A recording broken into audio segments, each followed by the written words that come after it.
Parce qu'aujourd'hui, j'ai eu la chance d'avoir une maman bien fun, une maman vraiment agréable. Elle est décédée en haut de 90 ans. Elle a vécu longtemps, 93, mère fidèle.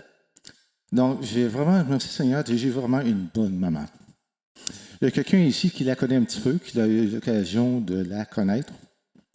Et puis, une autre amie que je connais aussi, qui a eu l'occasion de la connaître. Fait que je félicite les mamans qui sont présentes aujourd'hui. Et que je pense aujourd'hui, il y a beaucoup de personnes, beaucoup d'enfants qui vont fêter leur maman. Donc, une fois, félicitations pour les mamans.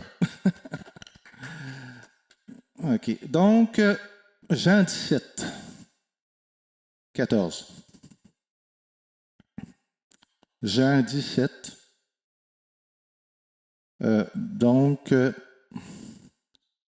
Ensuite, ça va être 15. Donc, je les lis, puis je vais dire le thème après. Un peu comme Thierry ici qui lit. Tu m'inspires, Thierry, là. Donc, j'ai lu le verset et ensuite, j'ai dit le thème. Fait que, je trouve que Thierry numéro 2, c'est une bonne leçon. Merci, frère. Donc, il dit, « Je leur ai donné ta parole et le monde les haït, parce qu'ils ne sont pas du monde, comme moi, je ne suis pas du monde. » Verset 15. Verset 15, donc. Je ne prie pas de les ôter du monde, mais de les préserver du mal. Le thème, être préservé du mal. C'est clair, hein? Le thème, être préservé du mal. Donc, parce que tous les jours, si je regarde les nouvelles, c'est toujours le mal qui transpire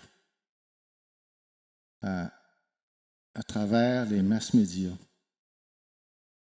Et moi, personnellement, il faut que je me surveille parce que, je vais dire un petit peu encore en 2 minutes, là, c'est que je dirais auprès du Seigneur, quand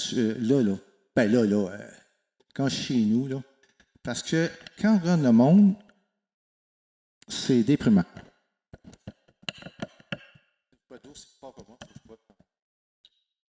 Donc, quand on regarde le monde, c'est déprimant. Mais, nous sommes au milieu de ce monde pour annoncer sa parole. Montrer au monde qu'il y a de l'espoir. Même si le mal, il est là tous les jours, c'est incroyable. Fait que c'est quoi le monde? J'ai fait une recherche, parce que j'étais un gars curieux. C'est quoi le monde? C'est important de définir les termes.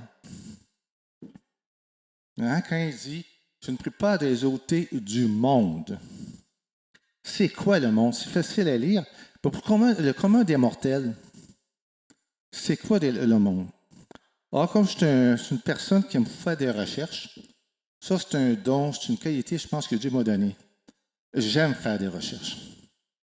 Je ne me lasse pas de faire des recherches.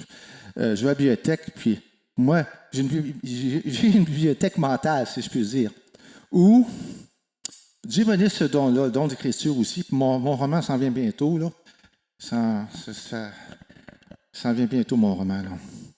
Donc, c'est quoi le monde? Fait que j'ai été à la bibliothèque, et puis il y a 4 définitions pour le mot monde. C'est important, c'est bien beau lire le texte, mais il faut préciser les termes. Hein? Je ne prie pas des ôter du monde. C'est quoi le monde?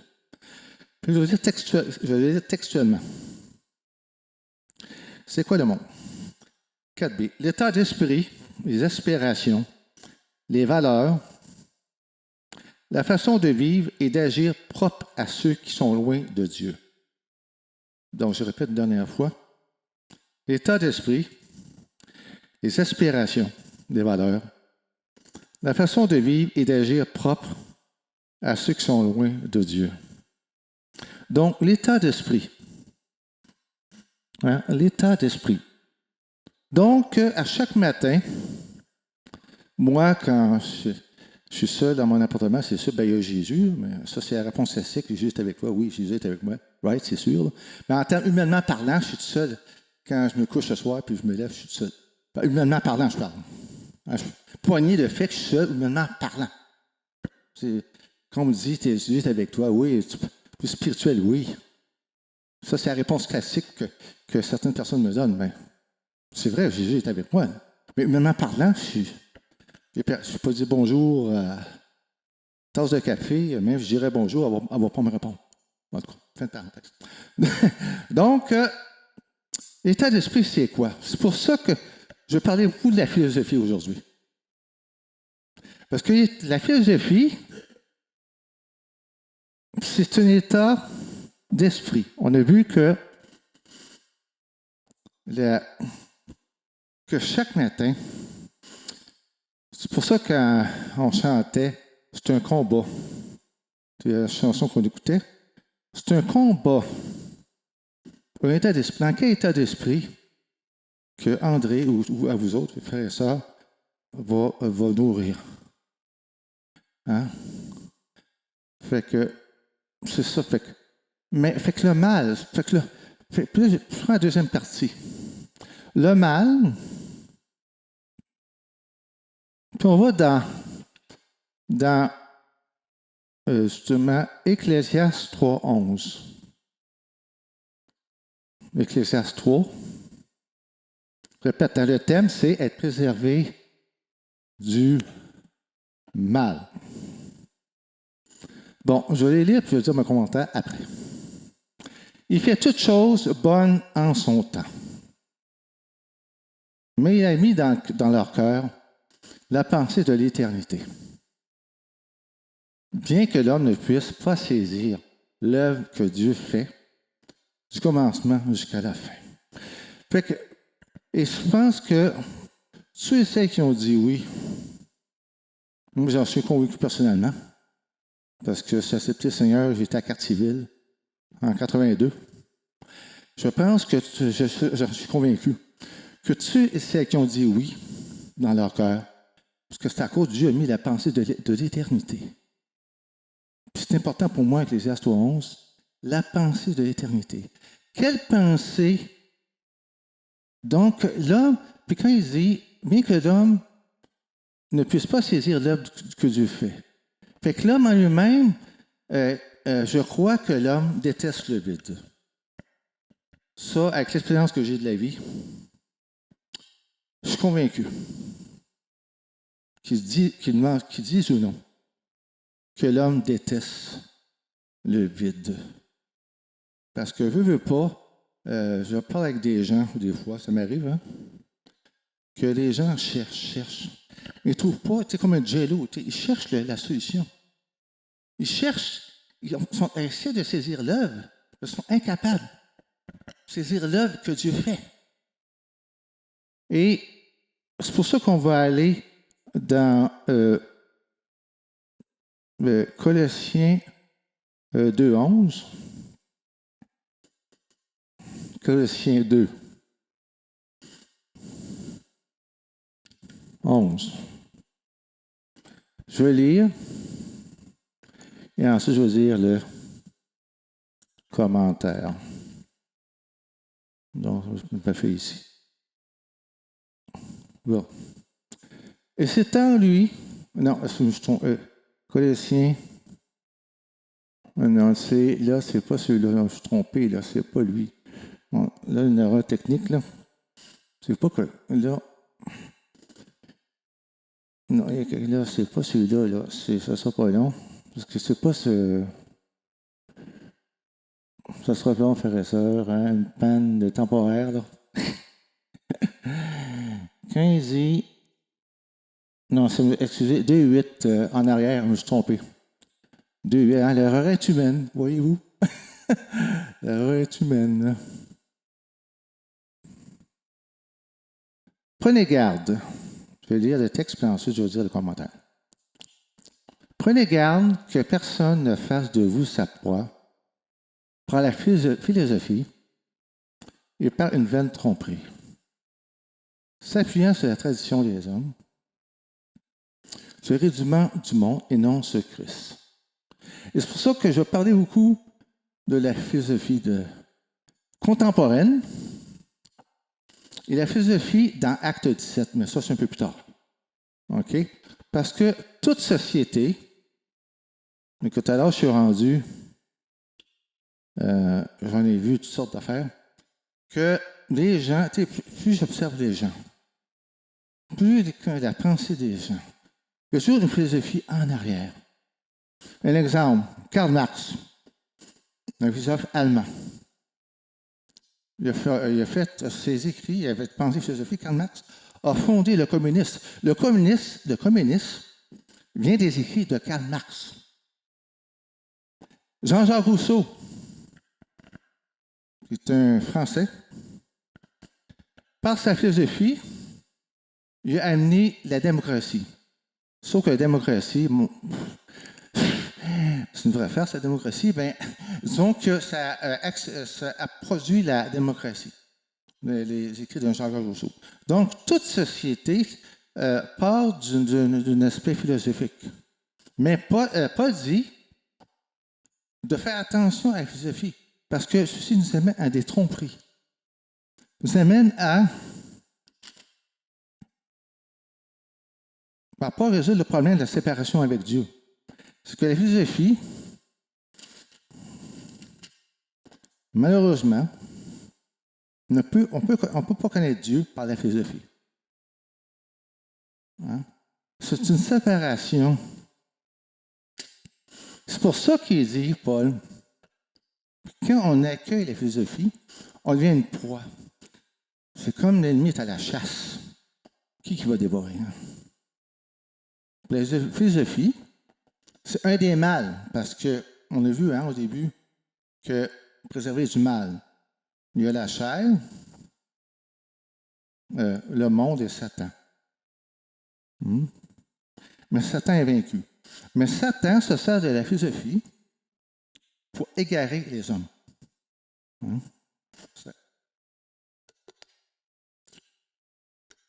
Il se sert de la philosophie pour égarer les hommes. Or,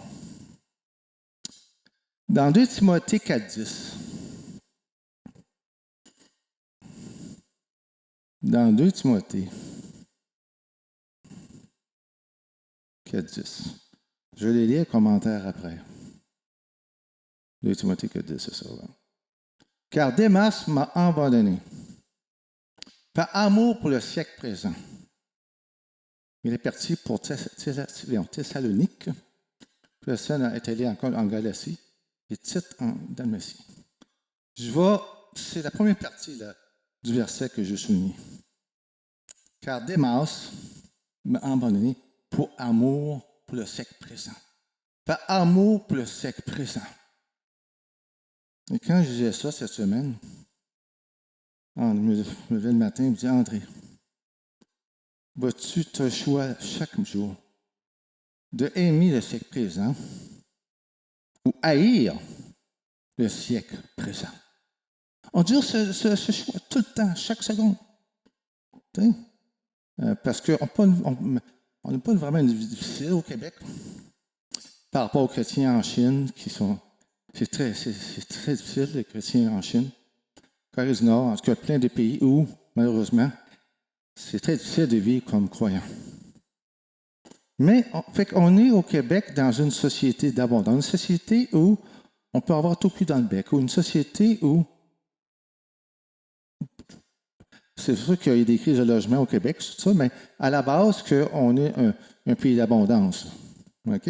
Est-ce que je vais aimer le siècle présent où tu peux avoir tout ce que tu veux, dans certaines mesures, comme Démas. On ne sait pas pourquoi que Démas a abandonné le Seigneur, parce que j'ai lu dans mes notes que Démas a été avec Paul pendant quelque temps. Je n'ai pas fait une étude sur Démas, mais d'après ce que j'ai lu, Démas était un compagnon de Paul. Malheureusement, par amour, j'ai abandonné Paul pour le siècle présent. Fait que là, le siècle présent, c'est quoi le siècle présent aujourd'hui? Fait que là, j'ai décidé de comparer la philosophie en 2026. C'est quoi la philosophie en 2026? Qu'est-ce qui, quand les Québécois, les Canadiens, les Occidentaux en général, quelle est la philosophie de 2026? Et puis là, je dis un grand mot que je pense peut-être la première fois que vous allez l'entendre, mais c'est très important. Le nihilisme. C'est quoi ça, le nihilisme? Parce que c'est le portrait de la société québécoise actuelle, américaine et même, je dirais, occidentale. C'est quoi le nihilisme? Parce que c'est une philosophie. On a vu dans Timothée que pour être en proie à une philosophie. On a vu ça dans Timothée, on a vu ça? Dans Colossiens, on a vu ça plutôt. C'est dans Colossiens qu'on a vu ça. Donc, c'est quoi le nihilisme? C'est une doctrine philosophique. Du latin nihil, néant. C'est curieux, hein? Du latin néant. Ça m'a. Rien, plutôt, excusez, rien. Ça m'a frappé, ça, rien. Affirmant l'absence de sens, de but ou de valeur intrinsèque à l'existence. Je répète, dernière fois. C'est une doctrine philosophique. Affirmant l'absence de sens, de but ou de valeur intrinsèque à l'existence. Wow! Cette philosophie amène à un culte de sac. Cette philosophie entraîne que l'être humain n'a plus de sens, tandis que si la personne qui est entraînée dans cette philosophie fait en sorte que les droits humains se perdent plutôt, que les parents n'ont plus de droits sur les enfants. J'ai lu hier, à travers mon téléphone, qu'un ministre de la Nouvelle-Écosse, ça m'a frappé, que les parents n'ont aucun droit sur leurs enfants. J'ai friqué. Un ministre de la Nouvelle-Écosse. Donc, s'il y a absence de sens, le gouvernement peut tout faire. Il peut manipuler vos enfants, il peut faire ce qu'il veut. Parce que s'il y a absence de sens, c'est-à-dire tout est permis presque. Il n'y a pas de repère, il n'y a pas de phare. C'est horrible. Et puis, par rapport... Là, j'ai trouvé un article du journaliste le 18 avril 2026 qui exprime jusqu'à quel point le nihilisme emporte la société québécoise. C'est grave. Puis je vais lire, pas au complet. Puis cet article-là, je vais le garder toute ma vie parce que ça exprime vraiment le portrait contemporain de la société québécoise, et même, je dirais, occidentale. Fait qu'elle pose une question à Satan. Si j'étais le diable, je ne détruirais pas le monde. Je le laisserais se détruire par lui-même. Aïe, aïe. Je laisserais se détruire par lui-même. On sait que le mariage aujourd'hui, c'est... on est dans une société où le taux de divorce est assez élevé, que ce soit au Québec ou en Europe. Et puis, disons, c'est ça, c'est plus difficile. Mais ça m'a frappé la phrase. Si j'étais le diable, je ne détruirais pas le monde. Je le laisserais se détruire lui-même. Oui, la philosophie fait en sorte que la société se détruit par elle-même. Satan se sert de la philosophie pour détruire le monde par lui-même. Cette fois, ce que sont les effets sociologiques? Je ne vais pas prendre tout le texte parce que c'est trop long, mais juste un petit bout. Ici, je ferai en sorte que les gens parlent sans jamais s'écouter, qu'ils réagissent sans réfléchir, qu'ils se sentent seuls, même entourés, qu'ils se sentent seuls, même entourés. Je disais cette phrase-là, sans même. Et tu peux être sur Facebook, tu as 50 fidèles, en guillemets, ou 50, je ne sais pas 100, ça peut être, mais tu te sens seul quand même. Pourtant, tu as 50, en guillemets, amis sur Facebook. Tu sais? L'ennemi se sert de Facebook pour inconsciemment mettre les gens dans la solitude. Okay? On continue. Je transformerai les réseaux sociaux en champ de bataille. Des lieux où l'on ne cherche pas plus à comprendre, mais à avoir raison. Il y a d'autres paragraphes aussi, il m'a bien frappé. Je créerai une illusion de connexion permanente. Je créerai une illusion de connexion permanente. Et c'est ça Facebook. C'est ça Twitter. C'est ça Instagram. Une illusion de connexion permanente. C'est triste. C'est triste.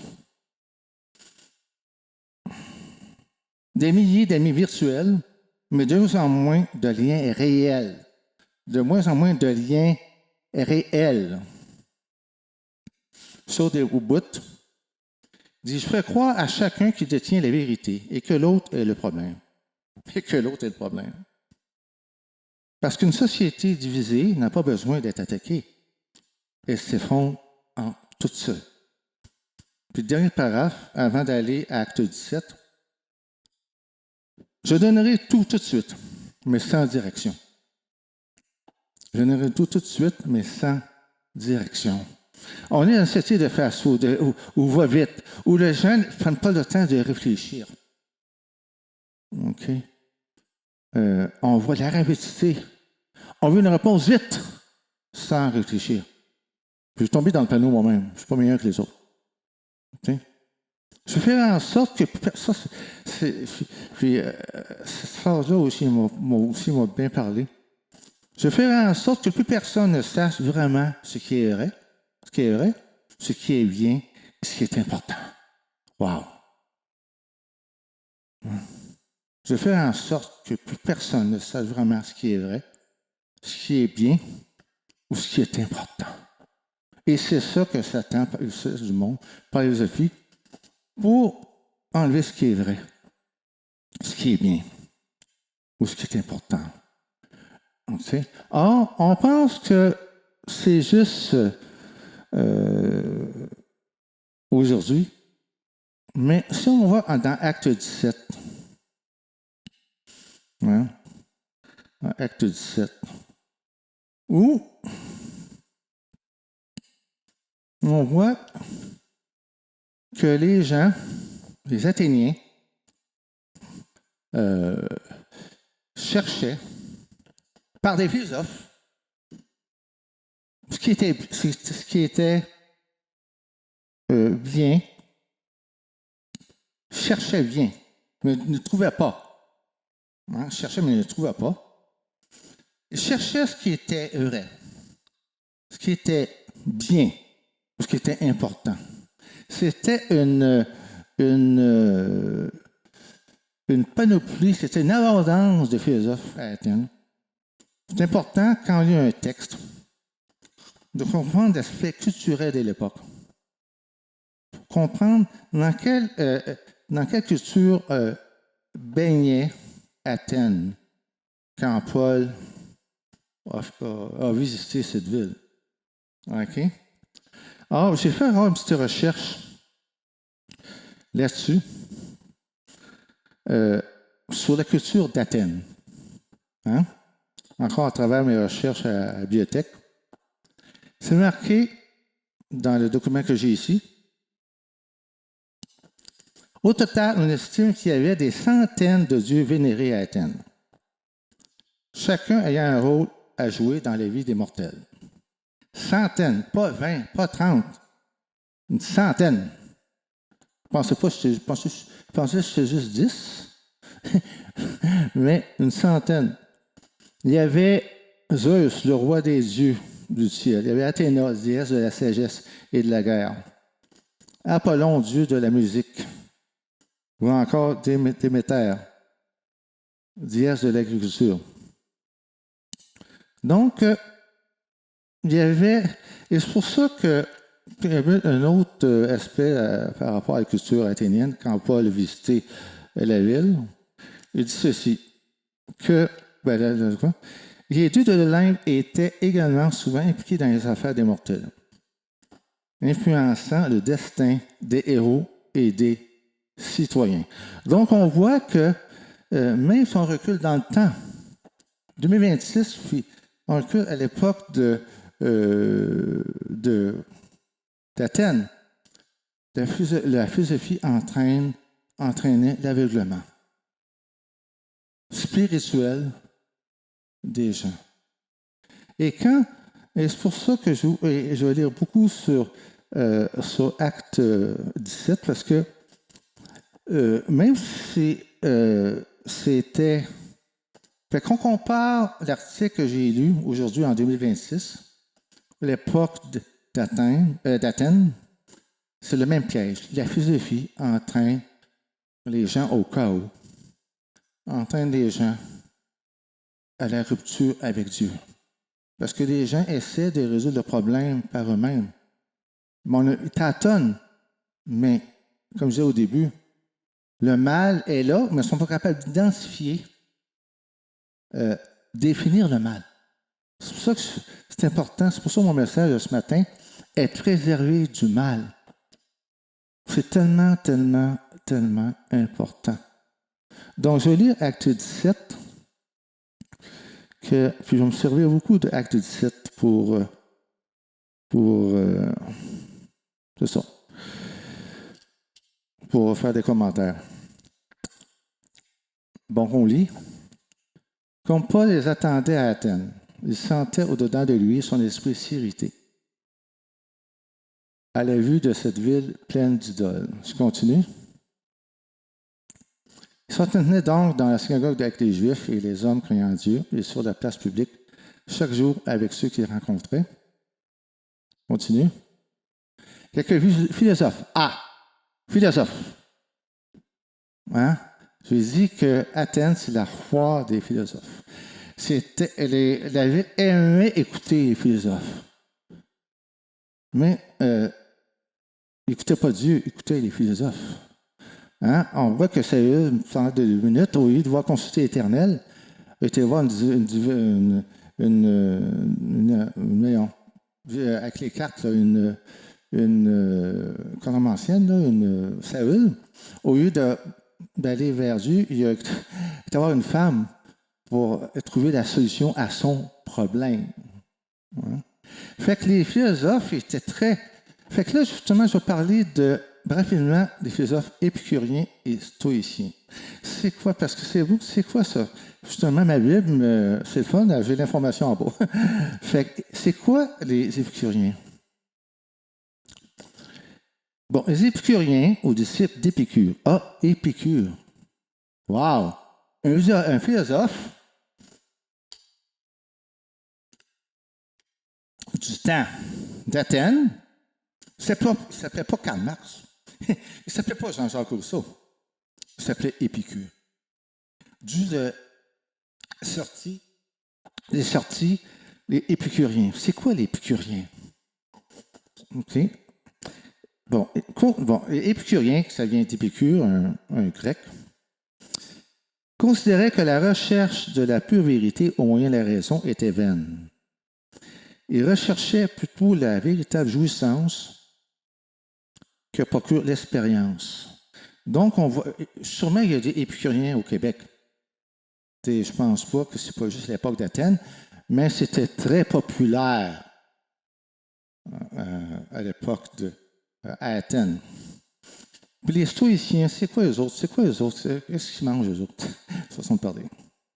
Les stoïciens, eux autres, c'était quoi eux autres? Les stoïciens étaient disciples de Zénon. Encore un autre bonhomme. Hein? Oui, il s'appelait Zénon. Oui, il s'appelait, encore une fois, Karl Marx. Il s'appelait Zénon. Un bonhomme en chair et en os comme toi et moi. C'était quoi eux autres? Leur philosophie se fondait sur la conception d'un homme se suffisant à lui-même. Aïe, se suffisant à lui-même. Hein? Sur une discipline rigoureuse et sur la solidarité du genre humain. Aïe, la solidarité du genre humain. Quand je dis ça, la solidarité du genre humain, wow! Il n'y a pas vraiment de solidarité au Québec, dans le monde, solidarité. Mais le stoïcien espérait, rêvait, selon lui, si on est stoïque, on est solidaire les uns envers les autres. Mais c'est quoi la réaction de Paul par rapport aux épuriens et stoïciens? Tu attendais Paul parler. Puis là, il dit, que veut dire ce discoureur? Parce que ces gens-là, ces philosophes-là, étaient intrigués par le discours de Paul qui était comme mystérieux, étrange à leurs yeux. Étrange, c'est quoi on dit, il parle de quoi, lui? Parce qu'il n'était pas inondé par la philosophie d'Athènes, Paul. OK? Fait qu'il dit, fait que je continue, ce discoureur, mais c'est pas naturellement. D'autres, l'entendant annoncer Jésus et la résurrection, disaient, il semble qu'il annonce des divinités étrangères. Divinités étrangères. Fait que quand les gens ne connaissent pas le Seigneur, divinité étrangère, ils pensent que tu vis sur une autre planète. Étrangère. Tu vis comme, tu sais, le message ne passe pas. Une chanson que je connais, est sur la même longueur d'onde. On n'est pas tout à fait sur la même longueur d'onde. Hein, c'est une chanson d'une chanteuse québécoise qui a bien tourné, être sur la même longueur d'onde. Fait que, non, elle est étrangère. T'sais. Fait que là, on continue. On continue. 19. OK. Or, ils le prirent et le menèrent à l'aéropage. Pourrions-nous savoir quelle est cette nouvelle doctrine que tu enseignes? Donc, c'est un endroit public hein, où les philosophes étaient là puis écoutaient Aristote. Il y avait Platon, d'où est venu le platonisme. Platonisme. Puis Aristote, lui, s'est posé des questions. Des philosophes très populaires, il y a plein de livres là-dessus. Donc, pourrions savoir quelle est cette nouvelle doctrine que tu enseignes. Donc, les philosophes étaient comme bloqués parce qu'il y avait un discours qui était étranger à leur propre discours. Hein, c'est marqué, les ténèbres n'ont pas de lien avec la lumière. Les lumières n'ont pas, la lumière n'a pas de lien avec les ténèbres n'ont pas de lien avec la lumière. Hein? Fait que les gens se demandaient de quoi ils parlent au juste. Fait que les gens se demandaient. Hein? Alors, si on prend le verset 21, le saute un bout. Or, tous les Athéniens et les étrangers demeurant à Athènes ne passaient leur temps qu'à dire ou à écouter les nouvelles. C'est drôle, c'est la même chose en 2026. On écoute les nouvelles à Radio-Canada. On écoute les nouvelles à TVA. On écoute les nouvelles à CBC. Écouter les nouvelles, on est fort là-dessus hein, au Québec. Ça n'a pas changé là-dessus. Hein. Que ce soit à Athènes ou en 2026, on écoute les nouvelles. Là, la grosse nouvelle, c'est les Canadiens au hockey. Là, la nouvelle qui est importante au Québec, c'est que les Canadiens sont rendus loin au hockey. Là, c'est la nouvelle des nouvelles présentement dans le langage des Québécois et Québécoises et Canadiens. Mais ils sont plus passionnés des Canadiens que de Dieu. C'est vraiment incroyable. Pourtant, les Canadiens, il n'y a pas de patinoire au ciel, il n'y a pas de hockey, il n'y a pas de filet, il n'y a pas de rondelles. Il n'y aura pas de match de championnat, il n'y aura pas de Coupe Stanley dans le ciel. Non, il n'y aura pas de Coupe Stanley dans le ciel. Hein? Fait que, écoutez une nouvelle. Fait que là, qu'est-ce que Paul répond à ça? OK. Saute à 24. Je ne sais pas si en arrière, on peut aller tout de suite en arrière parce que. Ah, parfait, merci.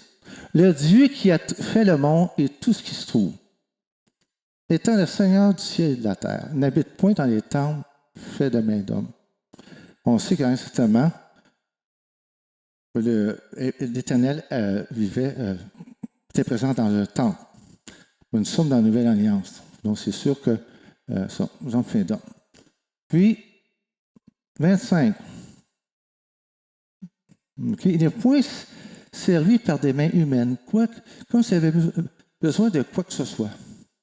Lui qui donne à tous la vie, la respiration et toute chose. Si je respire un matin, c'est à cause de lui. Dieu voulait que je sois là pour faire le message. Dieu voulait que André Dubreuil transmette un message d'amour, de paix et d'espérance. Parce qu'on a un Dieu d'espérance. On n'a pas un Dieu de désolation. Il n'y a pas un Dieu qui dit, écoute, arrange avec tes problèmes. Un Dieu qui veut nous consoler à chaque seconde. C'est ce Dieu-là que je connais. Et c'est pour ça que je suis encore croyant aujourd'hui, après toutes ces années. Sinon, si ce n'était pas lui, ça fait longtemps que j'aurais démissionné. Alors, mais à cause de lui, hein, c'est marqué dans Hébreu, Dieu nous dit jamais, nous abandonne, jamais. Hein? Une vie est autre chose. Donc, il dit, 27. Voilà 27. 27. Il a voulu qu'il cherche, ou qu'il cherchasse, le Seigneur, et qu'il s'efforce de le trouver en tentonnant, bien qu'il ne soit pas loin de chacun de nous. On a vu dans Ecclésiaste on a vu dans Ecclésiaste 3:11 que l'homme, il tâtonne, il cherche la vérité, il cherche une solution, il cherche sur quoi s'appuyer pour rester en vie, il cherche un endroit où se reposer, il cherche un endroit où pour être en paix, il cherche un endroit où vivre cette communion, une communion avec quelqu'un qui l'aime. Et ce quelqu'un qui l'aime s'appelle Jésus-Christ. Que même si on tombe, le juste tombe 6 fois et se relève 7 fois. Oui, nous pouvons tomber.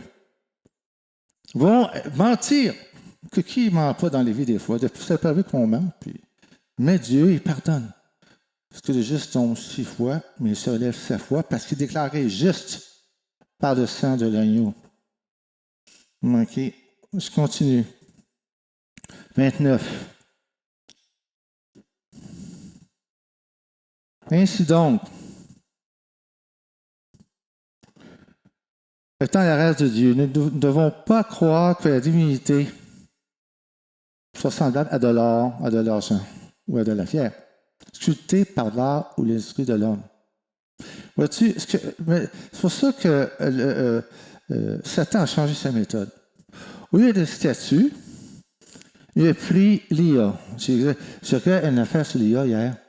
C'est incroyable comme l'IA s'est rendu le Dieu de ce siècle. C'est rendu que l'hommage, l'adoration face à l'IA devient de plus en plus forte. J'ai un article dans le Journal de Montréal, j'en reviens pas. L'IA, moi je suis très critique envers l'IA, parce que moi spirituellement, Dieu m'a convaincu que l'IA est devenue une idole. Au même titre que les dieux d'Athènes. C'est juste la forme qui a changé. Juste la couleur qui a changé. Avant, c'était Moses et tous les dieux d'Athènes. Là, c'est rendu rouge. Une autre sorte de... Juste pour faire une espèce de parallèle. Fait que l'adoration, l'IA est rendu presque un outil d'identité. C'est rendu que les gens, même ce que j'ai vu il y a quelques jours, il y a quelques semaines, je m'en souviens, j'avais partagé d'un gars qui est devenu en amour avec je pense, c'est Janine, qui était une femme au robot. Il y a quelques semaines, j'ai partagé cela. Donc, fait que les Athéniens, quand tu as absence de sens, de but ou de valeur intrinsèque, quand il y a absence là, je n'ai pas pleuré hier. Je pensais à ma famille. Je pensais à tuer et celles que je côtoie chaque jour. Qui ont une absence de sens. À cause d'une nihiliste, absence de sens, ça m'a frappé. Et c'est pour ça que quand il dit à la fin, versets 30 et 31, j'ai presque fini. On aura 6 minutes. Donc, je attends. OK. 30-31. Dieu, dans sorte compte des temps d'ignorance, annonce maintenant à tous les hommes, en tout lieu, qu'il est à se repentir. 31. Parce qu'elle a fixé un jour, il jugera le monde selon la justice. Par l'homme qu'il a désigné, Jésus-Christ. Ce dont il a donné à tous une preuve certaine, un ressuscitant des morts. Fait que quand je suis parti ce matin de de chez moi. J'ai dit, Seigneur, moi, mon désir pour chacun de nous, qu'on soit conscient ou non, qu'on arrête d'écouter les philosophes. C'est mon exhortation ce matin, parce que je vous aime. Les philosophes, c'est marqué dans les évangiles, l'esprit est prompt, mais la chair est faible. C'est pas marqué forte, là. C'est pas marqué forte, c'est marqué qu'elle est faible. C'est facile d'être séduit. C'est facile de s'embarquer d'une histoire d'amour qui semble réellement une histoire d'amour, mais qui est une fausse histoire d'amour, qui n'est pas une vraie. Et la philosophie veut nous entraîner dans une fausse histoire d'amour. La philosophie veut nous entraîner dans une fausse histoire d'amour. Si on se regarde, parce que, c'est un peu plus loin, c'est quoi la réaction? Donc, je vais rester dans le même verset. Voici preuve certaine en restant des morts. C'est pour ça que nous, les croyants, on essaie dans notre foi, parce que Paul dit, si Jésus n'est pas ressuscité, notre foi serait vaine. Paul, c'est pour ça que Jésus a dû se montrer souvent aux apôtres, pour manifester que vraiment je suis ressuscité.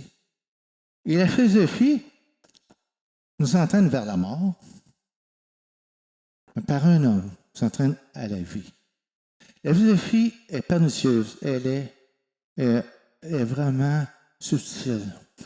Elle séduit les gens pour embarquer dans des relations toxiques. Des relations qui mènent à la ruine, qui mènent au désespoir, qui mènent à l'échec. Que toute philosophie quelconque nous mène à l'échec. Et puis, c'est juste l'orgueilleux ne l'admet pas. Dieu résiste, marquez que Dieu résiste aux orgueilleux. Une première dire, ok, presque fini. Dieu résiste aux orgueilleux et fait grâce aux humbles. C'est quoi la solution? On finit par Jean 10.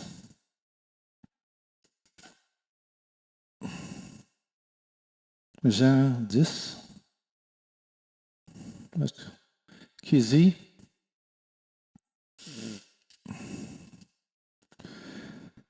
mes brebis entendent ma voix, je les connais, et elles me suivent. On continue. 28. Je leur donne la vie éternelle, et elles ne périront jamais, et personne ne le ravira de ma main. On continue. 30. Ça, c'est 29. Ouais. Non, on va arrêter à 29. Donc, mon Père qui m'a donné est plus grand que tous. Bon, ça. Je leur donne la vie éternelle et ils ne paieront jamais. Et personne ne la ravira de ma main. Aucun philosophe, ce soit Épicure, ce soit que j'ai nommé dans Athènes, ce soit Jean-Jacques Rousseau, que ce soit Karl Marx. Si on se fait confiance à ces gens-là, la personne va périr. Parce que c'est marqué, maudit l'homme qui se confie dans l'homme, mais heureux celui qui se confie en Dieu. Donc, c'est pour ça que, puis la bonne nouvelle, c'est que avec c'est vrai que dans un certain sens, je suis juste un philosophe, dans un certain sens, tu sais, parce que c'est le sens de la vie. Hein? C'est un être humain comme nous, Jésus. Puis dans un sens, je reste un philosophe, parce que lui, il donne le vrai sens de la vie.